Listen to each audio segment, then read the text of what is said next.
Well, my name is Claudio Ceconi. I'm a clinical cardiologist. And when I started to be involved with the regulatory aspects, I had the same feeling if you have not before exposed to regulatory aspect, will be experiencing in the next 15, 20 minutes. The word regulatory has usually side effects, then evocates unusual responses into the people. Do you have the same feeling? More or less.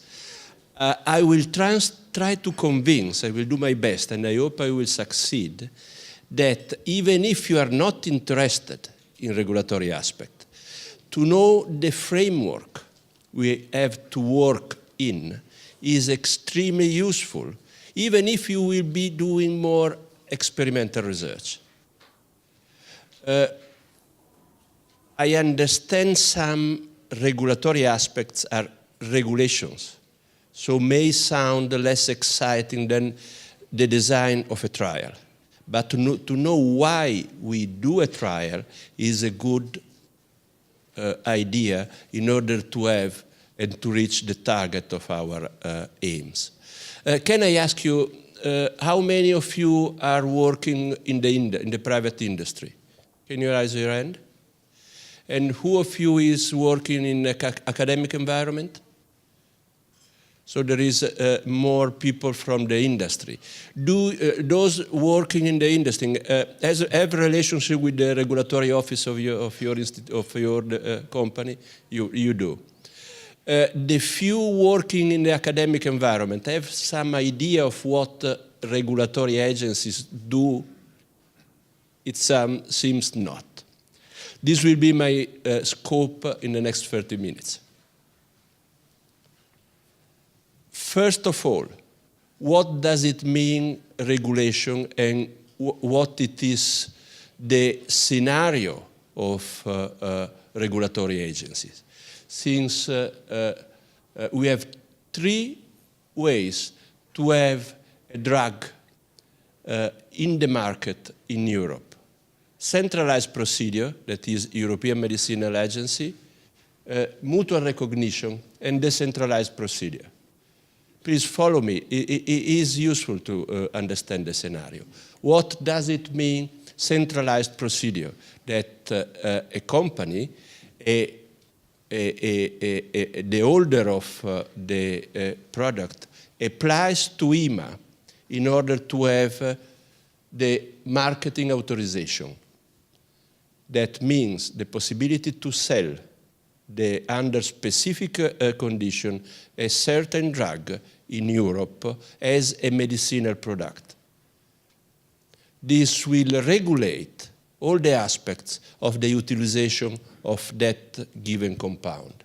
This is in place since 2004, and this means that when you have got the authorization for EMA, you can sell, you can use the, not you can sell, the physicians of all European countries, plus Norway, Iceland, and Liechtenstein, can use that compound as a medicinal product. The possibility that this is marketed is a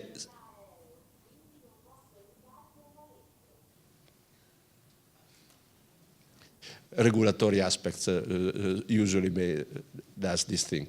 The fact that there are marketing aspects is secondary respect the issue of that given compound can be utilized as a medicinal.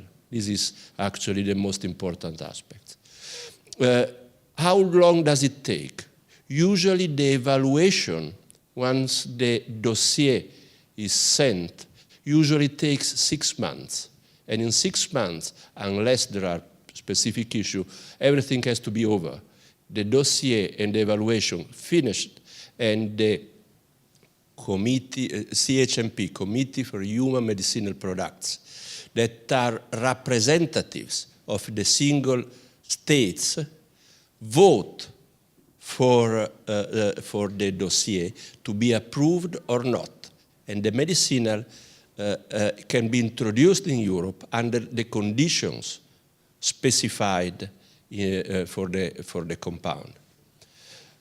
This is compulsory for any biotech product. It's compulsory for therapies in the area of HIV, cancer, neurodegenerative disease, diabetes, immunological issues, viral diseases. This means that in the cardiovascular system is not in this list, but any other new active substance can undergo this kind of evaluation together with any significant innovation and so on. Is a strict procedure that it takes time and has to be done under specific circumstances. Is a tough procedure. The alternatives are the mutual recognition procedure. The colleague applies to the Italian agency, and the Italian agency then agrees with other countries if they want to have that compound. This can be done only for products that already have a marketing authorization for any reason given by the central institution, or can be in a single country with the so-called decentralized procedure, and this can be done only for compounds that do not already have a marketing authorization for any reason. You understand that this means that this compound and that market authorization will be an hike, and it is not the main way to have a medicinal product approved in Europe.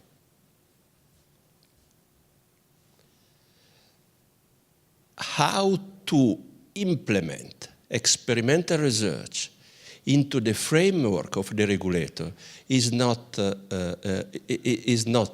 frantic or entropic process. I wish you to have soon the possibility to run research for utilized for regulatory purposes.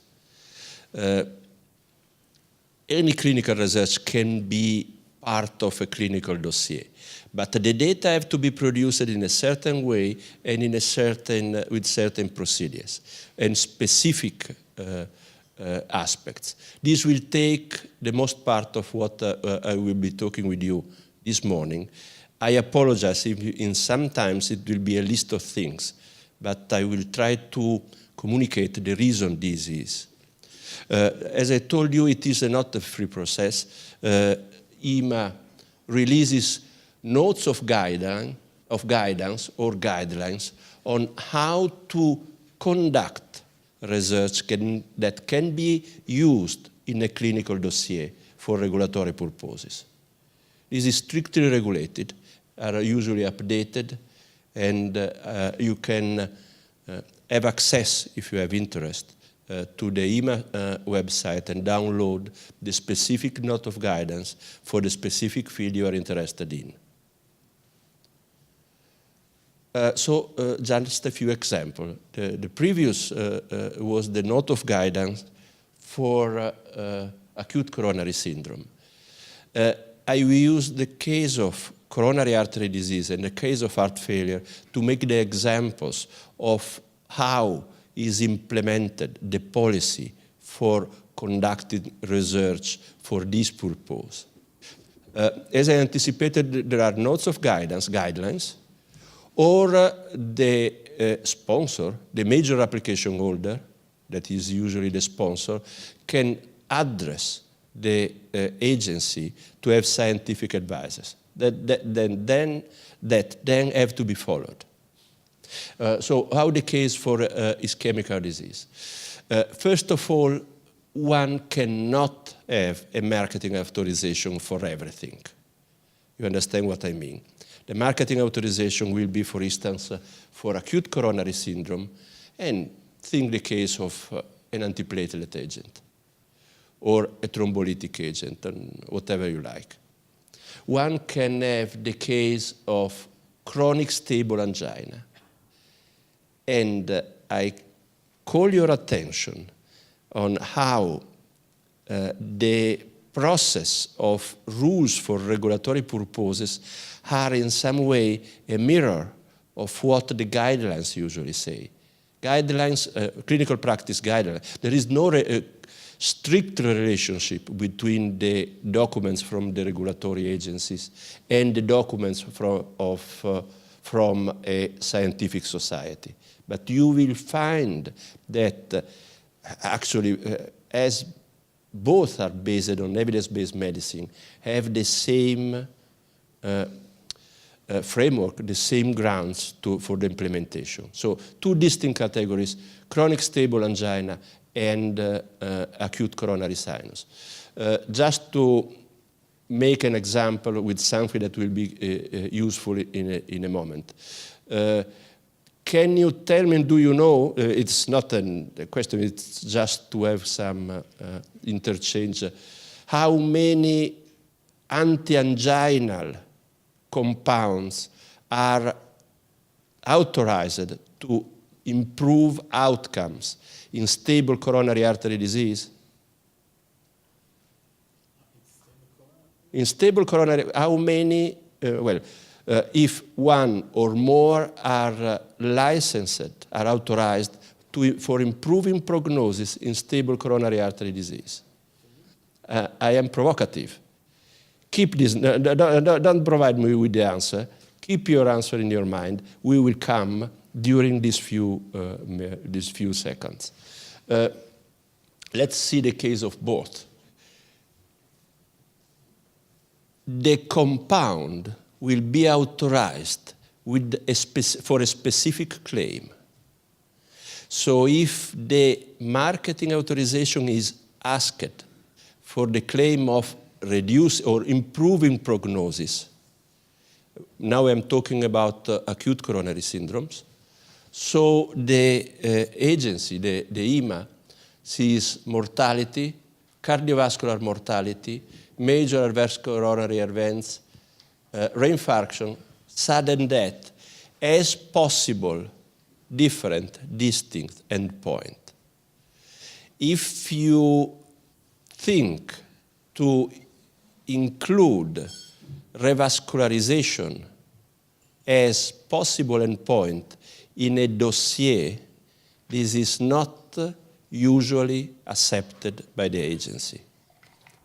I'm trying to communicate the difference that is in the perception of the regulatory agency respect the when we work in the scientific environment.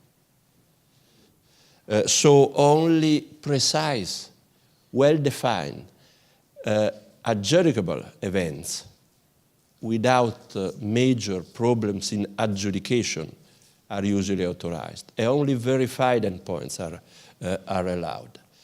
Then bleedings, because the safety is a major issue for the regulatory agency. Safety comes before effectiveness. Any compound has to prove to be safe before considering the effectiveness. If a compound is not safe, the dossier is almost closed. I'm joking about this, but I think that also you have the experience that everybody is kidding. Aspirin would not be allowed nowadays. I don't know if it would be allowed, because the advantage of aspirin as an antiplatelet agent in the naive patients is so huge that probably hemorrhagic and gastric side effects and whatever would be considered a positive benefit-risk ratio. See. Sorry, I've been asked to use these and to pass you. So it doesn't need to be safe, just to have a good balance between safety and efficacy.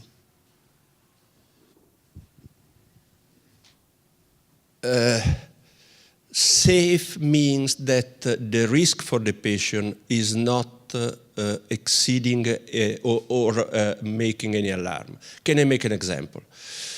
At a certain point, more than 10 years ago, a compound approved by FDA to lose weight, and in this way to decrease cardiovascular event, because the decrease of weight was considered a good surrogate for outcome, had a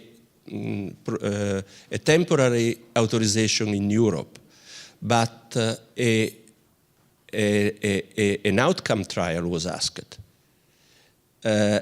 Actually, the compound induced a decrease of weight, but did increase the cardiovascular events. In this sense, safety was not favorable. There are other examples. I don't know, a statin that has an unacceptable risk for myoglobinuria and muscle diseases can be stopped already for safety reasons. A compound that has an unacceptable hemorrhagic risk can be considered already for the safety aspects not applicable. So if there are signs of alarm in the general population or in specific population, the dossier has to be specific and complete and has to make free of any doubt the regulator. What this means, it is obvious that an anticoagulant is pro-hemorrhagic. And if anticoagulation is the basis of the clinical effect, for instance, thromboembolic events or coronary atherothrombosis, this is important. Probably nowadays a compound as bivalirudin, that is an excellent compound from several points of view, but the way it was applied at the beginning was in research programs where the hemorrhagic risk was quite high, had an impact on the evaluation and on the clinical use and the position of the regulators. I do another example. Sometimes the safety is not clear during the normal phases of experimental research. For instance, the association of two blockers of the renin-angiotensin system is not recommended in Europe. ACE inhibitors and receptor and antagonist of the receptor, sartans, the recommendation of the European agency that is shared by the 27 plus 3 countries of European area is that it is recommended not to use this compound together, except in the case of the charm-like patients, so class 4 symptomatic at rest to improve prognosis. So in the diabetic patients, in the hypertensive patient, high-risk patients, and so on, it is recommended not to use together. This was evident, not in the initial phase of the evaluation, but from the following. If it was present, this recommendation would already be given. This was the case of renin inhibitor. Renin inhibitor has a recommendation not to be used as in the registratory trials that have been interrupted, if you remember, because of safety concern, and the safety is concentrated on patients, usually with diabetes, with more advanced age, and when used together, and it was by experimental design, with another blocker of the system. So that program and the marketing authorization for the use with the indication of the program was not allowed. And this was for safety concerns. Have I been clear? It's a very complicated issue. Indeed, also in that document, everything is detailed, including the choice of the comparator. I don't want to be into every details. The use of composite endpoints and the use of bleeding as an endpoint. I forgot. For instance, bleeding can be a main objective, the first endpoint for safety studies. And this is also the reason why antiplatelets or anticoagulants, the studies investigating rate of bleedings as primary endpoint of anticoagulants and on antiplatelets can be used for registratory purposes. The case of chronic stable angina. This is interesting. I don't know if you know the European guidelines on chronic stable angina, but one can apply for two different aspects. One, to reduce the risk of inherent on chronic stable angina. The other possibility is to improve the symptoms.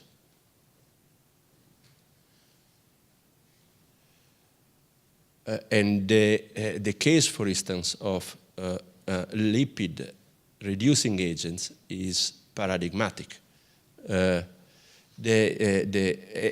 statin has the indication to reduce the events, not only to decrease cholesterol, and can be approved if outcomes are part of the registration dossier.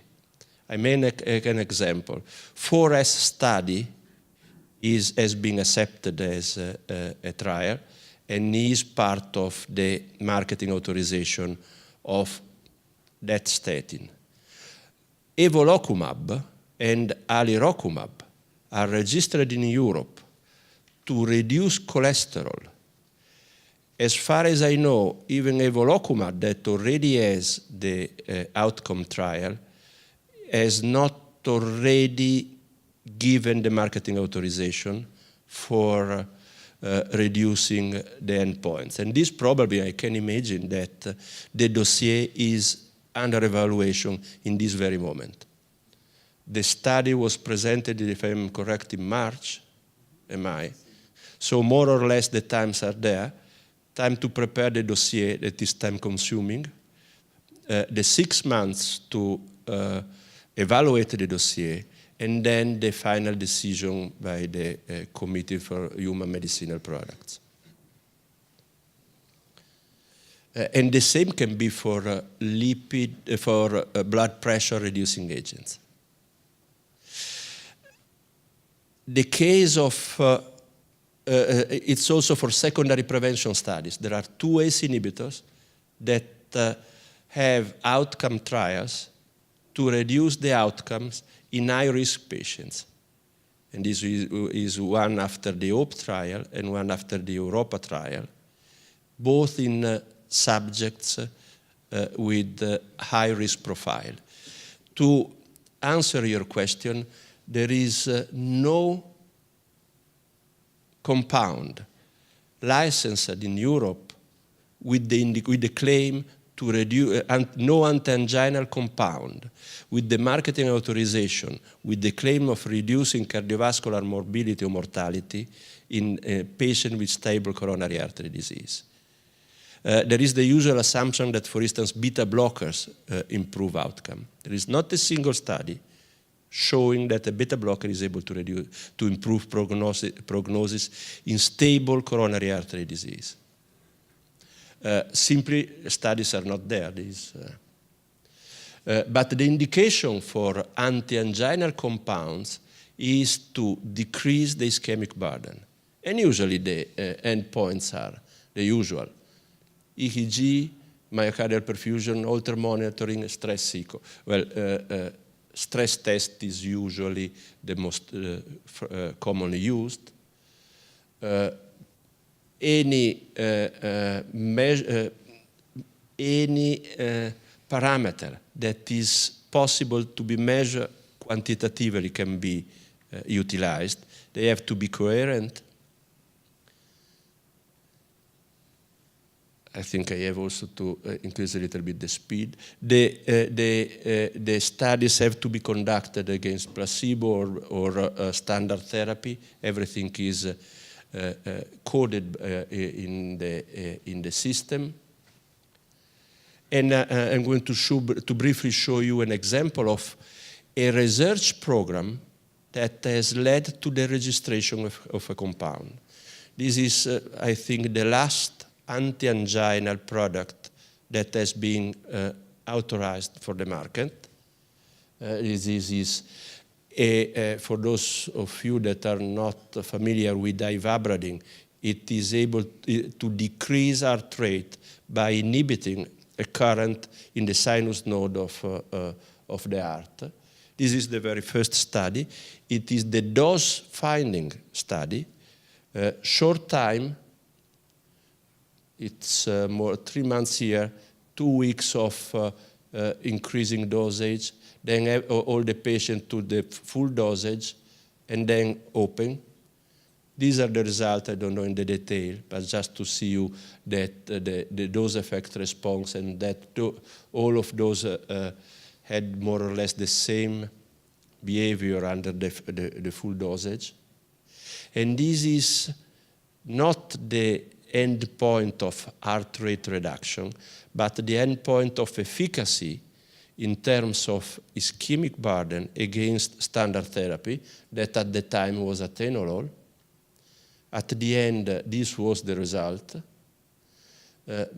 Marketing authorization was asked not for the 10 milligrams for the side effects, but for the 5 and the 7.5 milligram.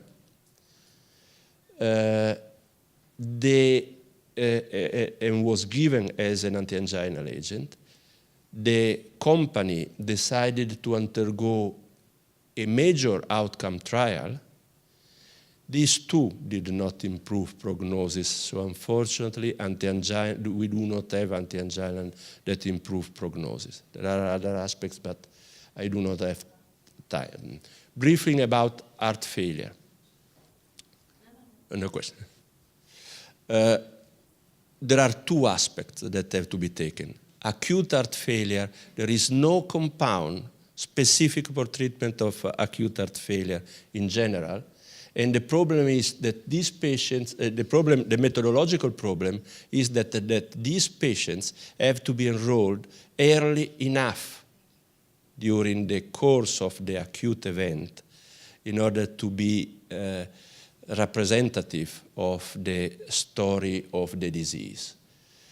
In the case of chronic heart failure, left ventricular dysfunction alone is not sufficient for included patients when the claim is for treatment of heart failure. This is obvious. Wide range of severity of heart failure. Avoid patients with other diseases, in particular myocardial infarction, and so on. These are usually, but you will have them, I don't want to annoy with details, but just to show you that all the aspects related with clinical, with acute heart failure are very different respect chronic heart failure. And the difference is that while in chronic heart failure, we do have several compounds effective, we are still looking for a compound and a mechanism for acute heart failure. So different points are usually, for instance, the in-hospital or the 4 weeks mortality, and so on. There are some aspects related and specifically related with chronic heart failure. There is no correlation between the acute response to a compound respect the improvement of quality of life or the improvement of prognosis in these patients. For instance, a diuretic immediately improves the symptoms, but still we do not have any proof that diuretic improve prognosis. So there is this difference between acute response and the aspect that have to be verified for this claim for marketing authorization. And in this case, obviously, morbimortality study is necessary. Then a randomized controlled trial with morbimortality is needed every time the compound is a first-in-class, or every time a molecule similar of the compound proved some adverse effects. Think, for instance, of pioglitazone. Any compound now of that class that wants to get into the market has to prove that is not negative for heart failure. Finally, there are different aspects and different endpoints related with sudden death, death due to the deterioration of the clinical status, and death due to the chronic progression of the disease. So these endpoints have to be adjudicated. And this is obvious. Think the case of patients that have the ACD, the implantable defibrillator, and those who have not. And now in this case, for biases, there are limitations. Secondary endpoints. The choice of secondary endpoints in the case of an application for heart failure is particularly critical. As I told you, for the major application, morbimortality is necessary, but this has to be implemented with specific endpoints. Exercise tolerance is more appreciated than stress tests and oxygen consumption. Hemodynamic data as an isolated parameter is not usually accepted. Even in a combined, a stronger endpoint have to be included, and hemodynamic data are only supportive.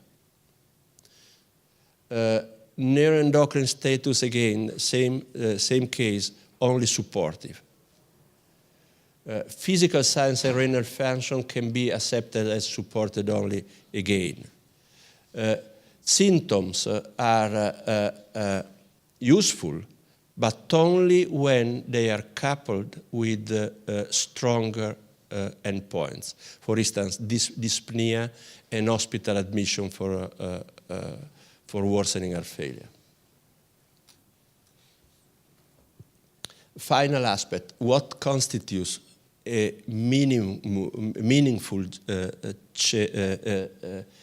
change for applying for a marketing authorization in heart failure. I show you an example. Dyspnea is the principal symptoms maybe in heart failure. This is a study published on Lancet on acute heart failure and a compound that improved dyspnea after acute administration. And here you can see a change from baseline over time, 5 days. And in this case is the subjective impression of dyspnea that is quantitated on a VAS scale. I don't know if you have confidence with this. There is a graph, and the patient points, today I'm feeling 6 of dyspnea or 7 of dyspnea, and so on. This way of presenting data is particularly clever, and you can see that this is the level of significance very well shown on the graphic scale, the difference. But if we go in the real scale, the difference between the two groups on the scale of symptomatic feeling was equivalent of 4 millimeters. I don't know, it's, you decide and you evaluate this difference. Certainly the statistical significance was there. It is interesting to see if this is also meaningful. And the meaningfulness do change also for specific fields of application. As I told you, quality of life and exercise and functional capacity is not accepted as a single endpoint for chronic heart failure, but only supportive. The case, for instance, of primary pulmonary hypertension is completely different. It will never be possible. Yes? Why is low? The quality of life of people with heart failure is very low. Just you are completely right. There is a recent statement evaluating the importance of quality of life, but only as a primary objective, and without a stronger endpoint is not sufficient to have the registration to improve chronic heart failure. If you have, I don't know, hospital admission and quality of life, or if you have a strong morbid mortality endpoint and of quality of life as secondary endpoint, in this case supportive, this provides good evidence and good grounds to have warranties on the marketing authorization request. But only quality of life or only 6-minute walking test as a registrative dossier is not usually considered sufficient to have proof that, to have undisputable proof of the effect of the compound. The patient will pay for that. They will want to have a good quality of life, even though the life expectancy is short. The colleague asked, the quality of life is very important for the patient. There are two aspects. One is Claudio answering you, completely agree with you. My patient in advanced stage, I do privilege quality of life, respect prognosis. But to have a compound approved only for quality of life, so far is not considered sufficient. Quality of life can be improved also, for instance, by a personalized program of care. The simple fact that a nurse calls at home improves quality of life of patients. This has been demonstrated. But to license a compound for treatment of the disease, quality of life is accepted together with something related with morbid mortality. Was I clear? I've been able to explain something that is hostic also for me. I mean, primary pulmonary hypertension. A few patients, they go very bad, usually in short time, months, if not weeks. This is a new compound. Is I don't remember if it's or second or third line for treatment. Extremely expensive. It has been approved on the grounds of functional capacity. And this because this is the placebo group and this is the treated group. This is the difference at the end, more or less 20 meters. But in this specific category, even improvement of working capacity is useful. Another example, again in the same setting, macitentan, it has been approved with a study where 6 minutes, an improvement of 7 meters in the treated, in an active arm, a decrease of 9 meters in the placebo group, so almost nothing for us, a lot for them. But this went together with combined extremely heterogeneous secondary endpoints showing some kind of a supportive change also in parameters related with outcome. and this led to, you understand that the difference can be primary pulmonary hypertension is impossible in morbid mortality trials, and the prognosis is very poor. So here the condition for marketing authorization are less strict than a common disease. And this is the end of my talk. These are, as you can see, the real reason we want, as physicians or people involved in health system, a compound for treating our patients. And these range from improvement of clinical outcomes, improvement of quality of life indeed. But again, for the regulator, this is important once it's demonstrated that the compound is safe. So for the regulator, is very different than when we act as researchers.